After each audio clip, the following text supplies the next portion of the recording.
A Serra da Canastra, localizada no sudoeste de Minas Gerais, é um patrimônio nacional, pela beleza natural, pela tradição e cultura dos moradores e também pelo queijo mineiro produzido de forma artesanal na região.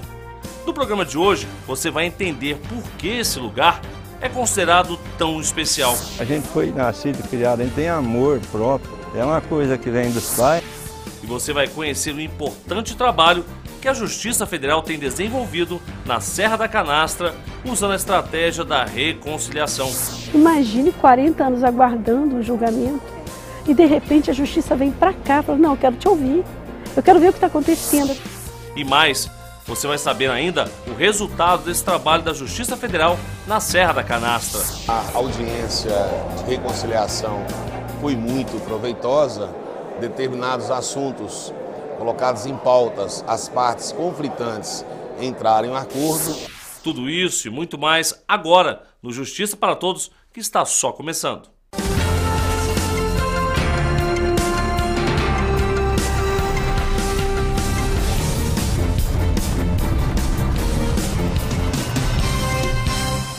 São vários os motivos para considerar a Serra da Canastra um lugar muito especial, tanto que a Justiça Federal está por lá.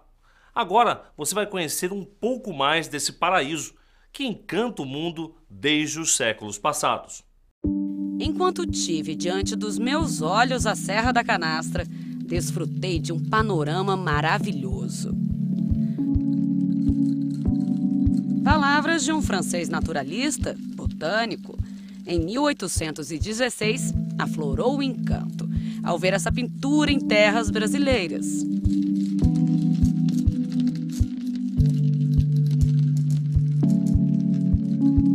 Um arco-íris desenhado como cascata a 200 metros de altura. É uma das artes mais belas do estado de Minas Gerais e do Brasil, onde as águas abraçam a fé. O navegador italiano Américo Vespúcio foi o primeiro a perceber a importância desse rio em 1501, quando o Brasil tinha acabado de ser descoberto para o resto do mundo.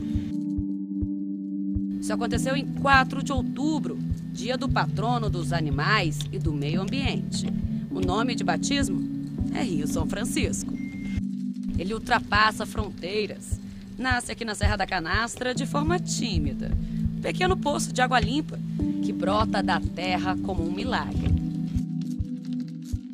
O rio segue o seu curso cada vez mais forte. Ele sabe o que vai encontrar lá na frente. 168 afluentes no total. Atravessa matas, barreiras que ficam nas alturas e que fazem a água são franciscana delinear em pedras uma nuvem úmida gigantesca e imponente.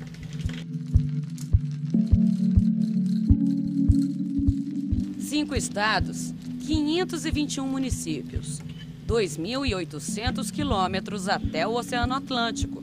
É por aqui que anda o velho Chico. Apelido carinhoso, palco de poesia. Gostaria de ser um crocodilo vivendo no Rio São Francisco. Gostaria de ser um crocodilo porque amo grandes rios, pois são profundos, como a alma de um homem. Guimarães Rosa. O carinho de um autor que enxergou em palavras a exuberância dessa região. Outros vislumbram um tesouro.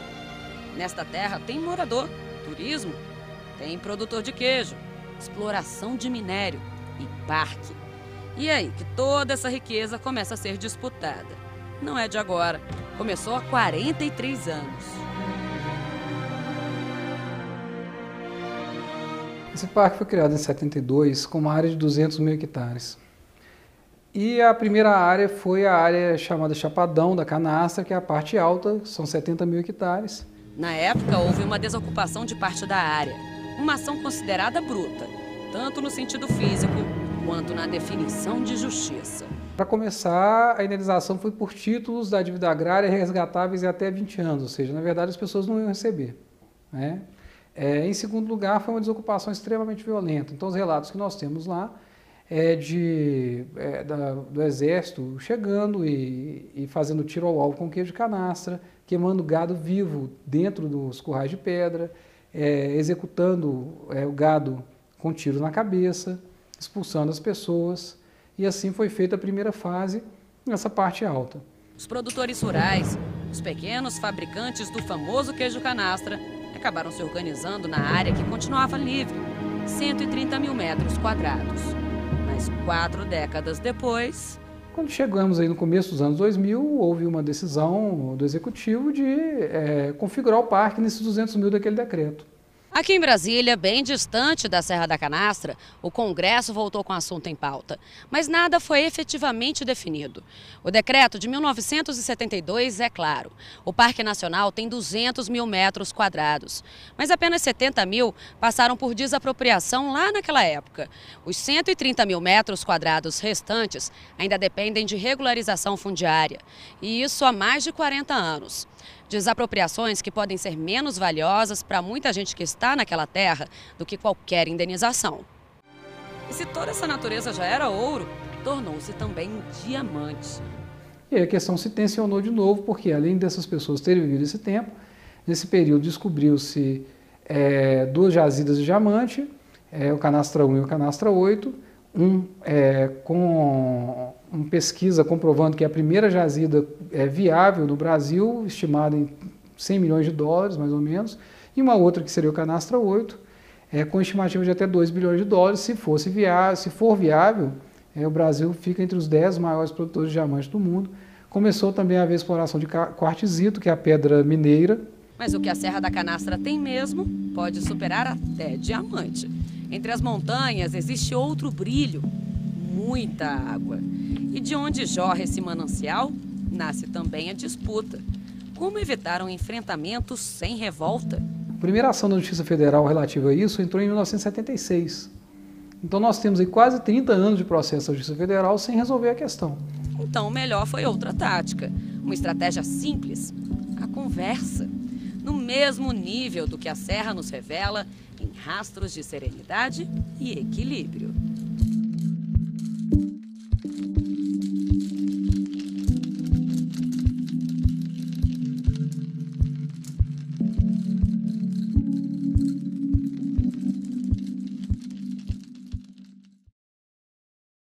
E veja a seguir, você vai conhecer melhor que caminho é esse que se apresenta como a solução para um acordo intermediado pela Justiça Federal na Serra da Canastra. É no próximo bloco. Eu volto em instantes. Até já!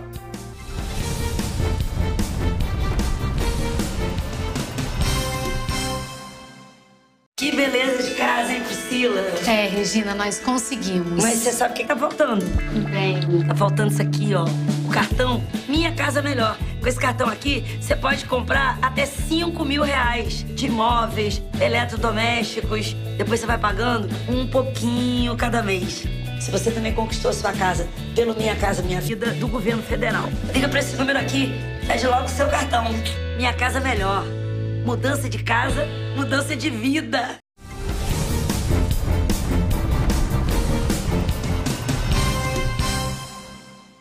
Você com certeza já percebeu por que a Serra da Canastra é tão importante. É uma explosão de riquezas naturais e também culturais. E para que nenhuma delas se perca, a Justiça Federal tem usado uma palavra muito importante nessa situação: conciliação, ou melhor, reconciliação. A primeira palavra nessa disputa não foi reconciliação, foi outra bem diferente. A orientação foi uma unidade de proteção integral que saiam todos, o quartzito, essas pessoas e a outra exploração. Os títulos foram suspensos ou cessados. No caso do quartzito, o que ocorreu foi que havia mineradoras regulares, essas mineradoras tiveram que encerrar as atividades e aí entrou a mineração clandestina. As desavenças tomaram a dimensão da beleza da serra e razões não faltavam para isso. Mais de 300 pessoas encontradas em situação análoga de escravo. Além disso, tem as espécies ameaçadas. Você tem ali o lobo-guará, o tamanduá-bandeira, o tatu-canastra e o pato mergulhão, que é um pato que tem 250 indivíduos no mundo e 120 estão ali. Então metade estão ali dentro da Serra da Canastra, além, é claro, de ter as nascentes do Rio Grande, do Rio Santo Antônio, do Rio Araguari e a nascente do Rio São Francisco. Então o que poderia existir aqui? Numa unidade de proteção integral não se admite atividade nenhuma. Então as pessoas que fazem o queijo de canastra têm que sair por essa orientação, as pessoas do quartzito também e do kimberlito, que é o diamante, também não poderia fazer essa exploração. Mas a Justiça Federal percebeu, aqui vivem pessoas. É nosso. A gente foi nascido, criado, a gente tem amor próprio. É uma coisa que vem dos pais, né? Eu tenho amor lá e quero ficar lá, quero morrer até lá e deixar para os meus filhos. Gerações e gerações de um povo que tem a sua história cravada nessa terra. É comum conversar com uma pessoa de 80 anos e a gente pergunta: quando é que o senhor chegou aqui? Eu nasci. E o seu pai? Meu pai nasceu. E o seu avô? Meu avô nasceu. São histórias de vidas, de famílias, de gerações.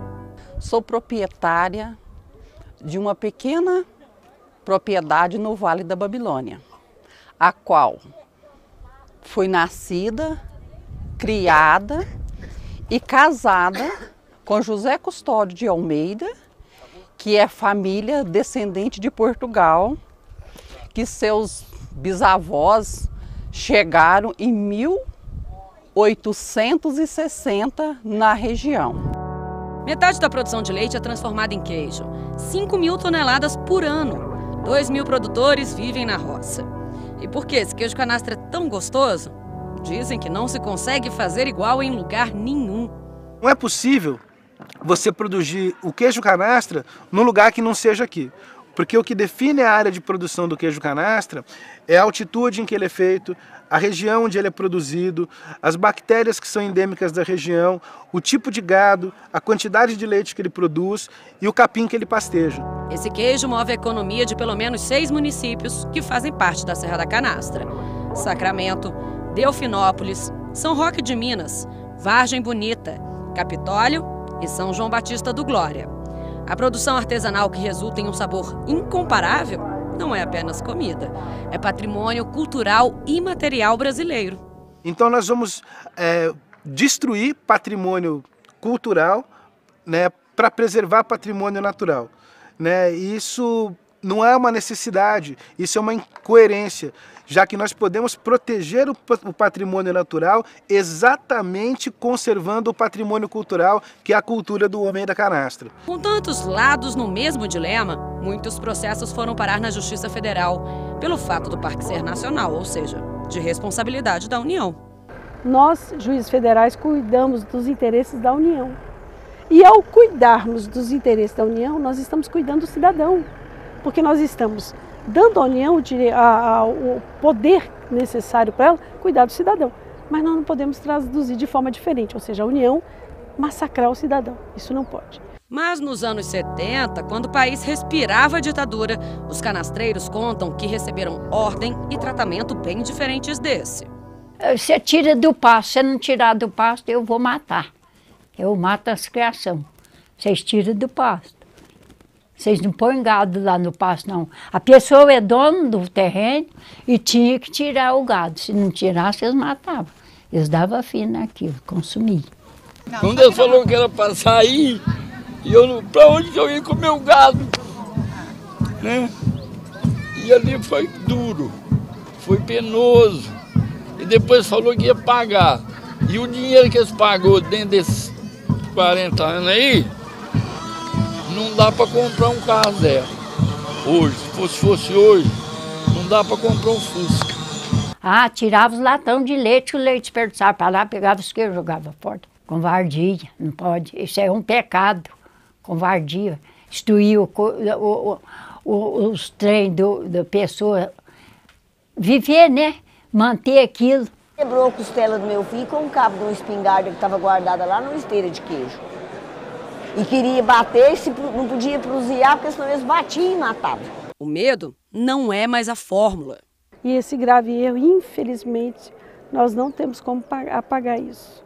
Apagar das memórias, dos sofrimentos, e não tem valor nenhum que pague o sofrimento que eles passaram. A falta de dignidade com que foram tratados. Mas a memória triste pode ser aliviada com um presente justo. Respeite o cidadão, respeite o canastreiro, respeite o produtor, que aqui nós não temos ninguém latifundiário, são todos pequenos produtores.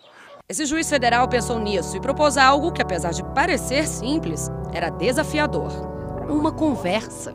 O ICMBio não olhava para o canastreiro como um canastreiro, olhava como um estereótipo de alguém que está entrando na terra ali. Não é? O outro não olhava para o dono da mineradora como uma pessoa que criou sua família de 30 anos, olhava e via o estereótipo do minerador. Então havia um problema de quebrar estereótipos para começar a quebrar a casca, para começar a conversar. Desafio que começou a ser vencido pela capacidade humana de escutar, falar e de se conscientizar de que todos têm um motivo para lutar. Nasceu o projeto Canastra, Justiça e Reconciliação. A justiça saiu do gabinete e veio ao encontro do povo. Sim, foi exatamente isso que aconteceu. Imagine 40 anos aguardando um julgamento e de repente a justiça vem para cá e fala, não, eu quero te ouvir, eu quero ver o que está acontecendo, eu quero ir em loco, eu quero saber exatamente o que está acontecendo. Porque o juiz, ele trabalha com papéis, a coisa é meio fria, né? Mas você vem, você vê o sentimento das pessoas, a dor das pessoas. Então isso é maravilhoso para você chegar e falar, não, vamos parar tudo isso e vamos conciliar. No início, a possibilidade de conversa gerou até desconfiança.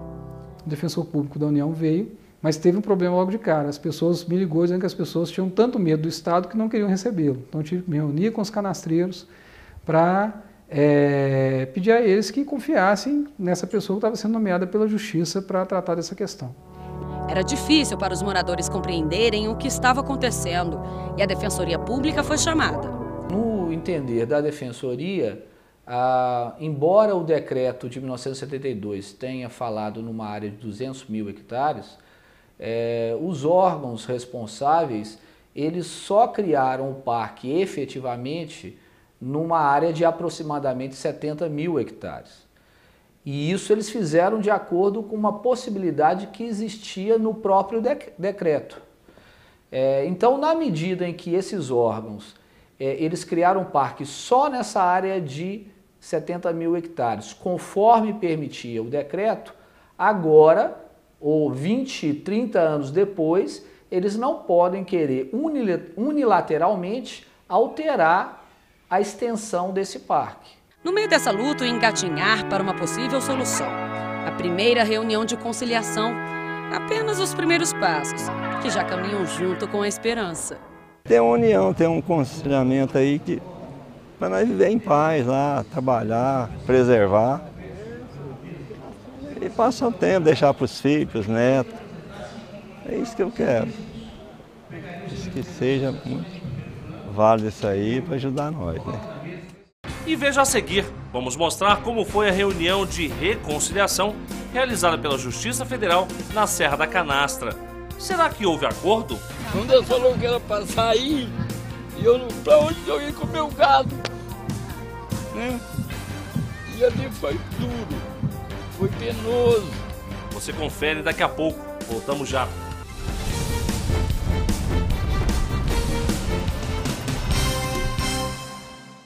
Que beleza de casa, hein, Priscila? Regina, nós conseguimos. Mas você sabe o que tá faltando? Bem. Tá faltando isso aqui, ó. O cartão Minha Casa Melhor. Com esse cartão aqui, você pode comprar até 5 mil reais de imóveis, eletrodomésticos. Depois você vai pagando um pouquinho cada mês. Se você também conquistou a sua casa pelo Minha Casa Minha Vida do governo federal, liga pra esse número aqui, pede logo o seu cartão. Minha Casa Melhor. Mudança de casa, mudança de vida.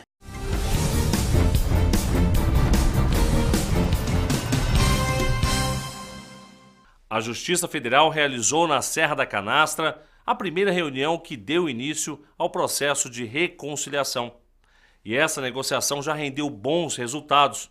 E sabe quem ganhou essa disputa? Por enquanto, todos. Confira.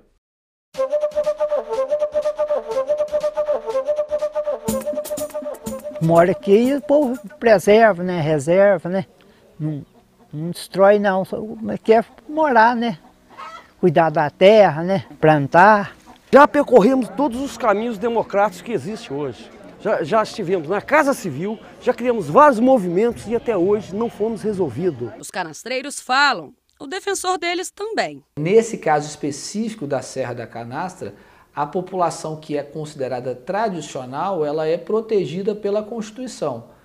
E como tal, um decreto não pode prevalecer contra a Constituição. E dessa forma, o entendimento vai sendo desenhado. Se 230 milhões de brasileiros precisam de um parque, nós não somos contra, pelo contrário, nós somos a favor. Mas que pague decentemente de quem é direito, igual manda a Constituição nossa. Então a gente queria ser parceiro do ICMBio, porque ninguém gosta mais das nossas nascentes, da nossa natureza, do que nós que somos nativos e como os demais que estão lá. E hoje o ICMBio está propondo condutas de orientação e não de punição. Antes, o ICMBio estava sendo visto como um órgão de punição. O comportamento deles era punitivo. Isso mudou a partir desse evento que nós estamos participando. Posicionamentos ainda opostos, mas a caminho da convergência. A audiência de reconciliação foi muito proveitosa. Determinados assuntos colocados em pautas, as partes conflitantes entraram em acordo, mas muito ainda virá pela frente. E o clima começou a chegar aonde precisa, que é um clima de diálogo, um clima de harmonia, um clima de ponderação e um clima, sobretudo, de consenso, de que o meio ambiente é nosso. É um começo, ou melhor, um recomeço.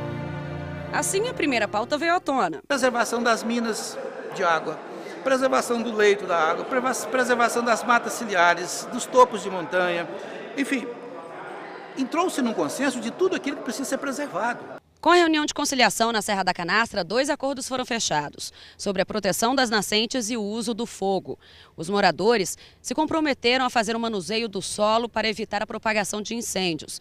E a população também deve proteger as nascentes com cercas. As nascentes, a minha nascente, eu já fechei uma área grande, pus cerca dos 2 lados. E tem umas partes que ainda faltam um pouco, mas fica caro para a gente cercar. Mas pensando bem, o juiz não poderia simplesmente decidir? Por que tanto trabalho? Porque é muito fácil o juiz dar uma decisão. Eu dou uma decisão, acabou. Dou a decisão, mando cumprir, cumpra-se e acabou. Ótimo. Só que o cumprimento dessa decisão pode gerar desgastes muito piores. Nós teríamos que usar, como já usaram, força policial, força física, injustiças. Não é isso que nós queremos. Nós queremos realmente ver as partes.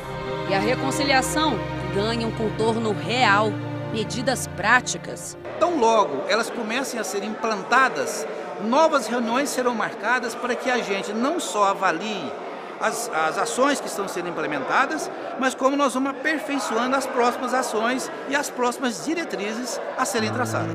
Ainda bem, porque sair daqui vai ser igual um passarinho na unha dos gavião, que nós vemos passarinho, gavião pegar passarinho, eles pegam para a cabecinha assim e carregam e comem. Agora nós fomos para uma cidade grande, que nós não sabemos viver lá, como é que nós vamos fazer isso? Que o futuro venha e deixe no passado a força bruta dos anos 70. Eu observava que lá já estava a 5ª geração de todos os moradores dali, daquela região. Pai, filhos, netos, bisnetos, todo mundo viviam ali. Para verificar relatos como esse, foi instituída uma comissão da verdade na Serra da Canastra. O objetivo é reconstruir o passado. Afinal, foram graves violações aos direitos humanos, que ainda podem ter peso judicial diante dos conflitos na região hoje. O dinheiro foi perdido, mas existe coisa pior, um psicológico abalado. Até hoje, a hora que eu passo do Chapadão, eu choro, eu não aguento. Você entende? Não aguento ver as terras nossas. Lágrimas e perdas não fazem mais parte do vocabulário por essas montanhas. Jamais podemos fracassar, nós não podemos fracassar. E foi a primeira vez que a Justiça Federal se deslocou num processo como esse, vir para dentro do problema em si, apresentar e dizer assim, olha, nós queremos ouvir todos, mas nós queremos chegar a um consenso. E se depender de mim, com certeza, se Deus quiser, São Francisco de Assis vai estar nos ajudando todos vão receber o direito que lhes cabe. E o Justiça para Todos de hoje termina aqui. Participe enviando a sua sugestão para o e-mail imprensa@juf.org.br. Você também pode assistir ao programa pela internet, na página da JUF ou no canal da associação no endereço youtube.com/tvajuf. Obrigado pela sua companhia e até a semana que vem.